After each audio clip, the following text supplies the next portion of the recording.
आपके अंदर की बात को समझने की बजाय आपका परीक्षण लेने का प्रयास करें, आपकी परीक्षा लेने का प्रयास करे।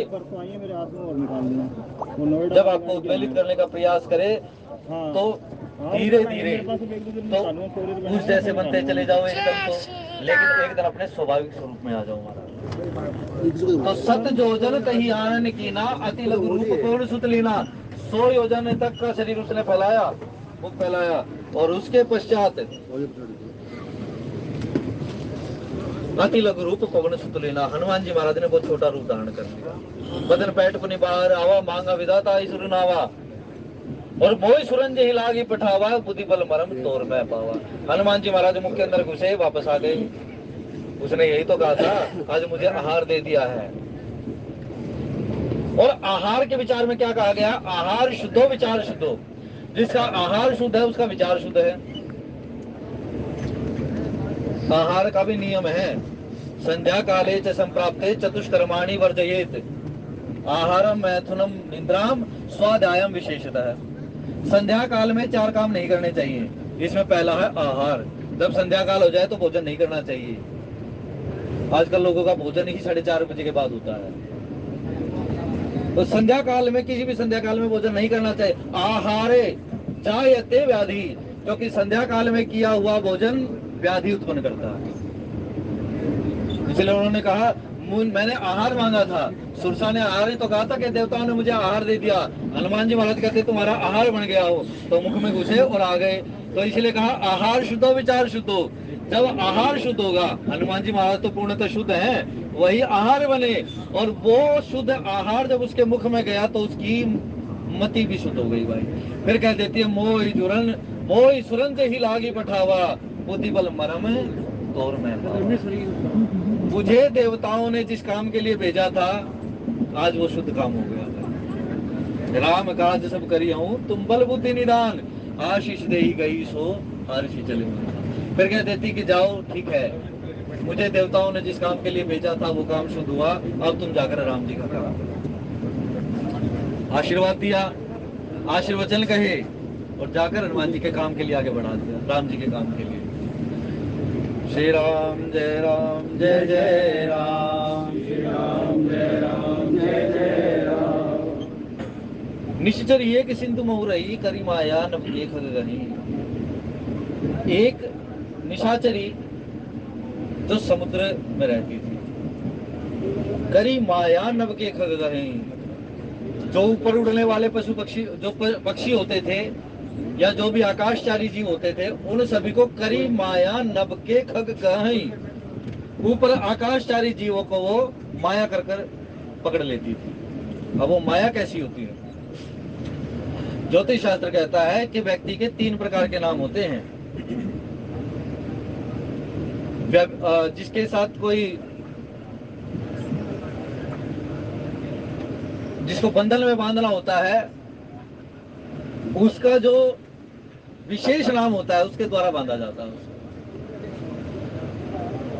माता पिता के द्वारा बच्चे का कौन सा नाम रखा जाता है या कौन सा नाम लेना चाहिए,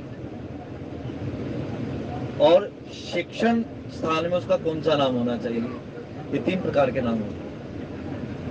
जिस प्रकार से पिता की संज्ञा 5 दी गई है, इसी प्रकार से नाम की संज्ञा 3 है। कहा निश्चरिए के सिंधु मोह रही, करी माया नभ के खग गही। जो आकाशचारी जीव थे उन सबके साथ माया करके उनको पकड़ लेती थी, और फिर जीव जंतु जे गगन उड़ाही, जल विलोक तिनके परछाई, उनकी परछाई को पकड़ती। जल विलोक तिनके परछाई कही, छासक सोन उड़ाई, यही विधि सदा गगन चरखाई। उनकी छाया को पकड़ती, और छाया पकड़ने के पश्चात वो नीचे गिर जाता। नीचे गिर जाता तो मानो उसका भक्षण कर लेते हैं। ये जो छाया होती है जीव की, ये उसका स्वभाव होता है। जब हमारा स्वभाव सबके सामने प्रदर्शित होने लगे, हमारा स्वभाव कैसा है, तो लोग आपको उसी स्वभाव से पकड़ते हैं। मान लीजिए हम किसी की बुराई करते हैं, मैंने आपके सामने 2 व्यक्तियों के बारे में कह दिया, ये व्यक्ति ऐसा ऐसा है, तो आपको पता लगे स्वभाव कैसा है इसका, ये चुगली करता है, दूसरे में बुराई देखता है, तो तीसरे चौथे दिन या कुछ दिनों के पश्चात मेरे साथ 2-4 लोग ऐसे बैठने लग जाएंगे जो दूसरों की चुगली करते हैं, खुद भी करेंगे और मुझे भी करवाएंगे। तो स्वभाव पता लग गया कि ये व्यक्ति दूसरों में दोष दृष्टि रखता है, ये व्यक्ति दूसरों में चुगली करता है दूसरों की, इसीलिए अपना स्वभाव जो मूल स्वभाव है वो किसी के सामने प्रदर्शित नहीं करना चाहिए। हनुमान जी महाराज के साथ छल किया उसने, लेकिन यदि किसी के सामने आपका स्वभाव प्रदर्शित भी है, प्रकट भी है आपका स्वभाव, तो इतना सामर्थ्य हमारे अंदर होना चाहिए कि अपने उस स्वभाव का बचाव हम कर सकें। हनुमान जी महाराज को भी पकड़ा, तेईस सोई छल हनुमान कहीं कीना, तासु कपट कभी तुरंत ही चीना। हनुमान जी महाराज ने उसका वो छल कपट पकड़ लिया और कहा, ताहि मारी मारुतु सुत बीरा, बारी दीपार गए। तो हनुमान जी महाराज उसको मारकर बारी दीपार समुद्र को लांग गए। और तहाँ जाई देखी वन शोभा, गुंजत चंचरी कुमुदलोभा, नाना तरुफल फूल सुहाए, खग मृग वृंद देखी मन भाए। हनुमान जी महाराज सागर को पार करके चले जाते हैं और वहां देखा बड़ा एक सुंदर वन है, नाना तरुफल फूल सुहाए, अनेकों अनेकों प्रकार के वहां पर तरुवर हैं, फूल हैं, गुंजत चंचरी कुमुदलोभा, और वहां पर अनेकों प्रकार के जो वृक्षों पर, उनके फूलों पर जो मंडराने वाले भंवरे आदि जो भी हैं, जो पराग को धारण करने वाले, वे सभी वहां पर देख रहे। यानी उस अद्भुत, अविस्मरणीय और अवर्णनीय उपवन का उन्होंने वहां दर्शन किया। लेकिन कहते हैं शैल विशाल देखिए के आगे, ता पर धाई चढ़े हुए त्यागे। लेकिन हनुमान जी महाराज ने फिर वहां एक शैल देखा, एक शिला सी देखी, उस शिला पर हनुमान जी महाराज दौड़ कर चले। ता पर धाई चढ़े हुए त्यागे, हनुमान जी महाराज भय की निवृत्ति कर, उनके अंदर भय नहीं है और शिला पर जाकर चढ़े। उमान कछु कपि कहे अधिकाई, प्रभु प्रताप जो काल ही खाई। भगवान शंकर माता उमा को कहते हैं उमान कछु कपि कहे अधिकाई। हेलो, यहाँ पर हनुमान जी महाराज का कुछ भी प्रताप नहीं है, उन्होंने कुछ अधिक काम नहीं किया। एक तरीके से वानर जाती है, स्वाभाविक काम किया, लेकिन जो इतने सारे काम कर कर चले गए पीछे, उमान कछु कपि कहे अधिकाई, या केवल शैल से नहीं जोड़ना चाहिए इसको कि वो एक शैल पर, शिला पर चढ़ गए तो ये हनुमान जी के महाराज के लिए भगवान शंकर कह रहे हैं। जो पीछे ये कृत्य कर कर आए हैं, ईर्ष्या को जीत लेना, छल को जीत लेना, कार्य के प्रति निष्ठावान हो जाना, ये जो सारे काम हैं, प्रभु प्रताप जो काल ही, ये भगवान राम का ही प्रताप है।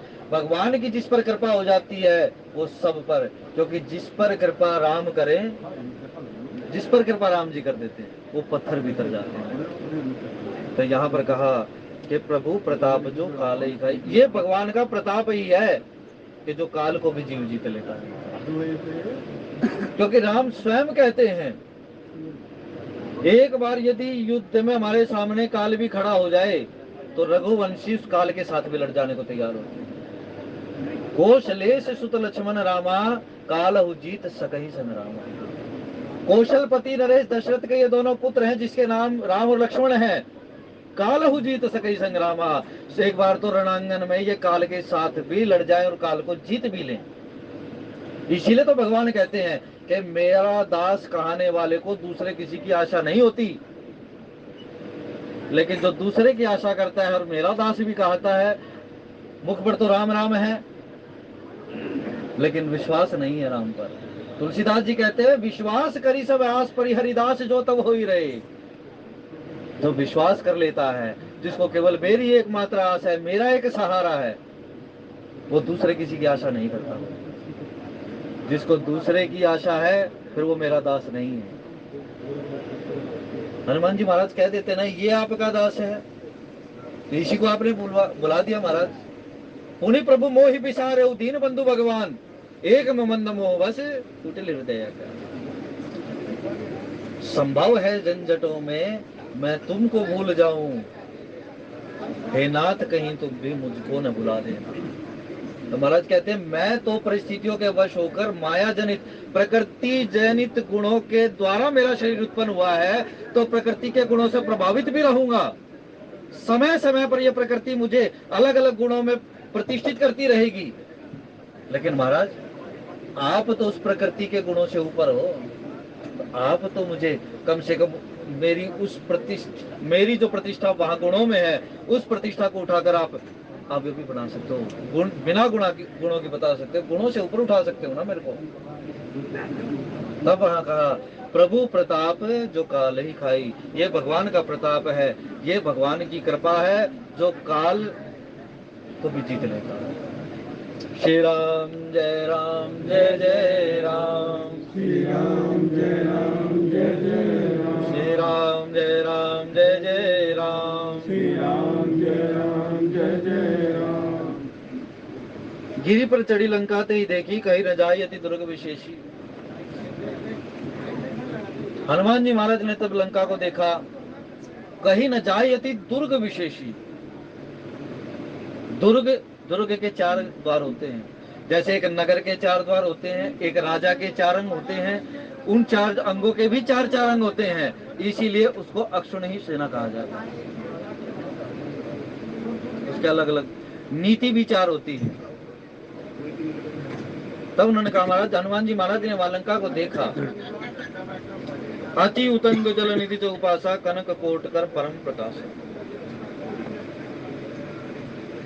और उस नगरी से पहले जो खाई रूप में समुद्र था, वो समुद्र इतना विशाल था, चौपासा, जिसने चारों ओर से उस दुर्ग को घेर रखा था। कनक कोट कर परम प्रकाश, उसके जो कोट द्वार थे वो सारे स्वर्ण के बनाए गए, स्वर्ण की नगरी थी वो, और परम प्रकाश। उस दुर्ग का जो प्रकाश था, ये यक्षराज कुबेर की नगरी थी, उसने अपना दुर्ग बनाया था ये। और जब ये दुर्ग बनाया गया, क्योंकि दुर्ग बनाने का हेतु क्या होता है, कुबेर जी को जब कोषाध्यक्ष बनाया गया तो उस कोष की रक्षण के लिए ये दुर्ग बनाया गया था। कुबेर वहां रहते थे, लेकिन अपने भाई कुबेर को हराकर छीन लिया सब कुछ। इसके बारे में 2 कथा आती है लंका बारे में, एक भगवान शंकर के द्वारा पढ़ देता है कुबेर से छीनने जाने के पीछे।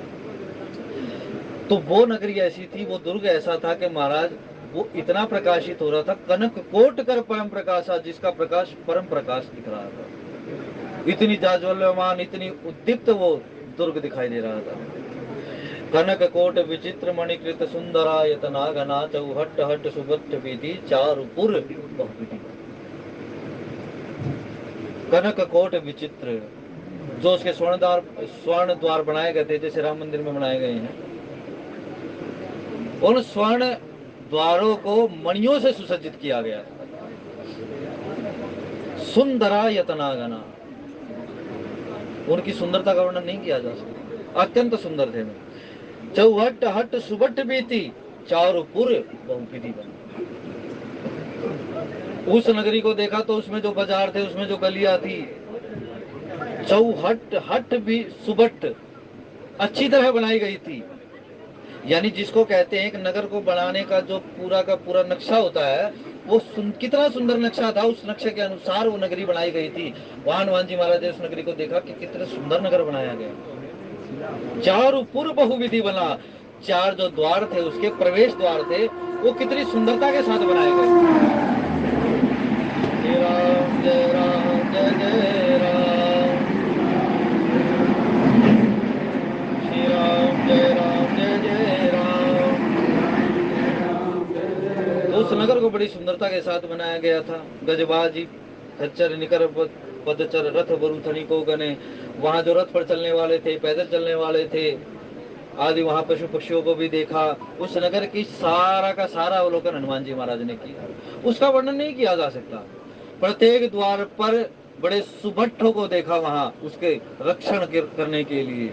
और फिर कहा करी जतन भट्ट कोटिन विकटतन नगर चौदिश रक्षई। वे नगर द्वार ऐसे थे, वे नगर द्वार पर खड़े रक्षक ऐसे थे कि भरसक प्रयास करके वो अपने इस नगर की रक्षा करने के लिए तत्पर थे कि कुछ भी हो जाए, यदि इस नगर के लिए प्राण भी त्यागने पड़े तो त्यागने को तैयार थे। कहू महिष मानुष देनु खरे खल निशाचर बच्चे। कहीं कहीं पर देखा कि उन राक्षसों की नगरी में कहीं तो भैंसों को, और कहीं पर मानुष धेनु खर अज, कहीं पर गधों को, कहीं पर गायों को, इन सब को काट कर इनका मांस भक्षण किया जा रहा था, क्योंकि नगरी ऐसी थी।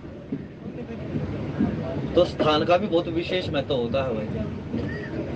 कुछ लोग उत्तर भारत में और दक्षिण भारत में भेद करते हैं, जो पूजा पद्धति है ना यहाँ की, तो उसमें भेद करते हैं कि यहाँ तो ऐसा काम नहीं होता और वहां होता है ऐसा। यहाँ इधर समुद्र नहीं है, यहाँ सारी उपजाऊ वस्तुएं मिलती हैं, वहां पूरी नहीं मिलती। तो स्थान का विशेष महत्व होता है, स्थान के अनुसार व्यवहार करना चाहिए। पर हनुमान जी महाराज जी ने पूरे रखवारे देखी बहु कपि मन कीन विचार, अति लघु रूप धरो निसी नगर करो पैसार। हनुमान जी महाराज ने पुर के द्वारों पर रक्षकों को देखा, अपने मन में विचार किया कि ये तो बड़े तत्पर हैं, बड़े सजग हैं, सचेत हैं अपने नगर के रक्षण के लिए, तो मैं इस नगर में प्रवेश कैसे करूंगा? चारों तरफ तो समुद्र है, नहीं तो कैसे बचकर भी जाया जा सकता। तब हनुमान जी महाराज ने विचार किया, अति लघु रूप धरो निशी, छोटा रूप धारण करूंगा और रात में इस नगर में प्रवेश करूंगा।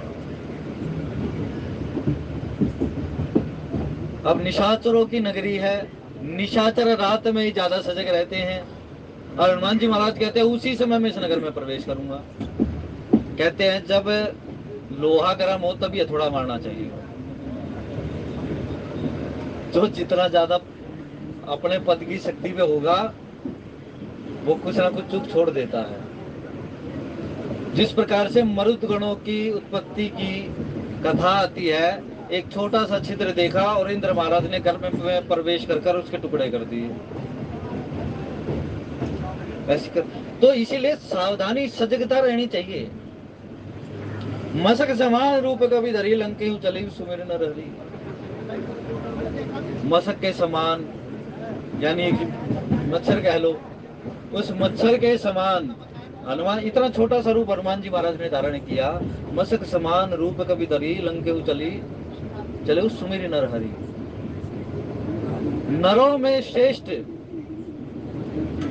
भगवान राम का ध्यान करके हनुमान जी महाराज ने छोटा रूप धारण किया और वो नगर में प्रवेश कर। नाम लंकनी एक निशीचरी सो कहे चले सी मोह। देखो संगत का प्रभाव कितना ज्यादा। तो जो मैंने बताया अभी कि 4 लोग हमें देख लेंगे बुराई कर रहा है तो 40 हो जाएंगे हमारे साथ जुड़ने वाले, हमारे स्वभाव को देखकर। लेकिन यहाँ लंकनी ऐसी है जो यक्षिणी होकर अपने स्वभाव को भूल बैठी है। संगत का कितना ज्यादा प्रभाव हुआ। लंका के प्रवेश द्वार पर खड़ी हो गई, लेकिन राक्षसों के साथ रहते रहते अपने यक्ष स्वभाव को भूल गई और राक्षसी स्वभाव को धारण कर लिया उसने। नाम लंकिनी एक निशीचरी सो कहे चले सी मोहिनी इंद्री। मुझे सोता हुआ जानकर तो चला जा रहा है यहाँ से। हनुमान जी महाराज को कहा तूने क्या लगा कि मैं द्वार पर खड़ी हूं तो क्या मैं सो रही हूं? तब कहा जाने ही नहीं मरम सुट मोरा, मेरा भेद नहीं जानता तू। हनुमान जी महाराज कहते मुझे भेद जानने की जरूरत ही नहीं है। सुनसठ होई भेद मन ताके, श्री रघुवीर हृदय नहीं जाके। अंगद जी महाराज कहते रावण भेद किसके हृदय में होता है? भेदी व्यक्ति कौन होता है या छद्मी व्यक्ति कौन होता है? जिसके हृदय में रघुनाथ जी नहीं है। यदि तुम्हारे मन में भेद है तो इसका मतलब तुम्हें ही पता है वो। जान ही नहीं मरम सट मोरा, मेरा भेद नहीं जानता। मोर हार जान लगी चोरा। अरे एक जगह तो कहती है तू चोरों को खाती है और सबसे बड़े चोर की रखवाली कर रही है तू। हनुमान जी महाराज कहते हैं इसको कहते हैं छद्मी। संगत के द्वारा छद्म वेश धारण कर लेना। लेकिन एक संगत उन दूतों को प्राप्त हुई कि वहां अपने उस स्वरूप को, कपट वेश को छोड़कर वो अपने सही वेश में आ गए महाराज। तब वहां वानरों ने पहचान लिया ये तो दूत हैं रावण के। श्री राम जय राम जय जय राम। तब मुठिका एक महाकपि हनी रुधिर बमत धरनी डनमनी। तब हनुमान जी महाराज ने जब उसने ये बात कही ना कि तुम्हें भेद नहीं जानता, मैं चोरों का हर करने वाली हूँ, हनुमान जी महाराज ने एक मुक्का दे मारा उसको। बोले एक तो झूठ बोल रही है और मुझसे झूठ बोल रही है। इसलिए झूठ बोलने वाले व्यक्ति को कभी रास्ता नहीं मिलता भाई। हनुमान जी महाराज ने एक मुक्का दे मारा रुधिर बमत धरनी डनमनी, जो वो ग्रंथि बन गई थी ना कपट की, वो ग्रंथि टूट गई। और जब वो ग्रंथि टूट गई तब वो कहती है कि हाँ मुझे याद आया, जब रावण ही ब्रह्मवर दीना चलत विरंची कहा मोहि चीना। जब ब्रह्मा ने मुझे वरदान दिया था तो कहा था विकल हो सीते कभी कह मारे, तब जाने सुनी सी चल संगारे। जब एक वानर के द्वारा पिटाई होने पर, जब वानर के द्वारा एक तेरी पिटाई हो जाएगी ना, तब जानना कि अब निशाचरों का अंत आ गया। जब भाई हमें हमारे अंदर सामर्थ्य कितना हो, लेकिन जब हमें समझाने की जरूरत हमारे छोटों को पड़ जाए, हमसे जो छोटे हैं, यदि उनको ये जरूरत पड़ जाए कि इनको समझाना चाहिए, तब जानना कि अपने ज्ञान से निचले स्तर पर जा रहा है व्यक्ति। होना ये चाहिए कि हमारे अंदर बड़प्पन है तो हम उन छोटों को समझाएं, लेकिन जब वो छोटे हमें समझाने लगे तब सोचना चाहिए कि हमसे कहीं चूक है।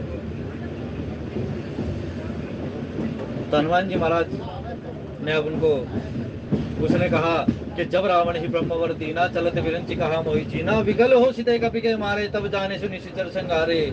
तात मोर अति पुण्य बहुता, देखे नयन राम कर दूता। अब मैंने बहुत पुण्य किए होंगे, वो ग्रंथि टूट गई ना संगत की। आज भी हमारे यहाँ बीच में बहुत लोग हैं जो पुराने यदि उनको देखें तो ताश वाले डिब्बे में आते थे। उनमें से 2 तो कथावाचक हैं, श्री राम जय जय राम। जब संगत बदल जाती है ना तो सारी रंगत बदल जाती है भाई। तब उन्होंने कहा कि मैंने बहुत पुण्य किए होंगे, देखे वो नयन राम कर दूता, कि मैंने जो आज अपने नैनों से राम के दूत को देखा है। तात स्वर्ग अपवर्ग सुख धरिय तुलाए के अंग, तूल नताई सकल मिली जो सुख। एक तराजू ले, उसके एक पलड़े में तात स्वर्ग अपवर्ग सुख, एक पलड़े में तो स्वर्ग और अपवर्गों को रख दिया जाए और एक पलड़े में सत्संग को रख दिया जाए। तात स्वर्ग अपवर्ग सुख धैर्य तुलाए के अंग, तूल नताही सकल मिली जो सुख लव। एक पलड़े में स्वर्ग अपवर्ग रखे जाए, एक पलड़े में सत्संग रखा जाए, तो पलड़ा किसका भारी होगा महाराज?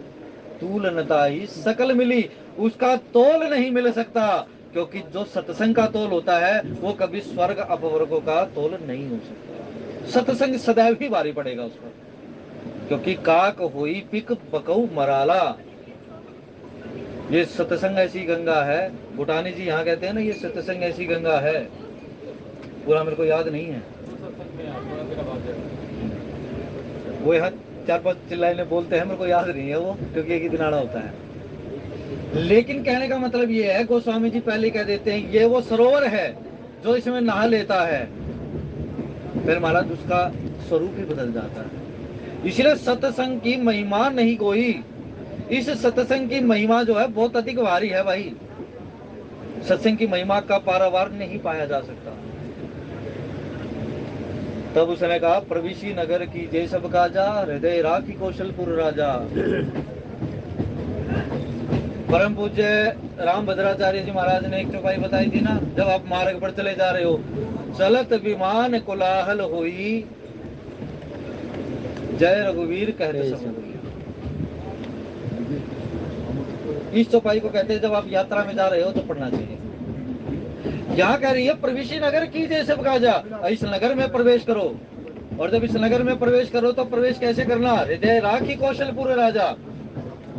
देखो नगर में प्रवेश कर रहे हो तो नगर के राजा को ही प्रवेश अपने हृदय में बिठा कर करो, क्योंकि नगर का जो राजा है वही नगर में प्रवेश करने की विधि बता सकता है, जो नगर में रहता हो। आप वन में चले जाओगे तो वनवासी वहां पर आपको रास्ता बता सकता है, आप नगर में चले जाओगे तो नगर के लोग आपको शुद्ध रास्ता बता सकते हैं। इसीलिए स्थान का विशेष महत्व है, स्थान के लोगों का विशेष महत्व है। गरल सुधारी पुकर ही मिताई, गोपद सिंधु अनल सितलाई। गरल सुधा, विष भी जो है सुधा के समान हो जाता है। रिपु कर ही मिताई, यदि कोई शत्रुता धारण करने वाला हो तो वो भी मित्रता करने वाला हो जाता है। गरुड़ गोपद सिंधु अनल सितलाई, अपार समुद्र हो तो वो भी गऊ के खोर के समान छोटा हो जाता है। यानी इस पूरी की पूरी बात का मतलब ये है कि हनुमान जी महाराज को लंकिनी कहती है कि अपने हृदय में भगवान का सुमरण कर कर चलो।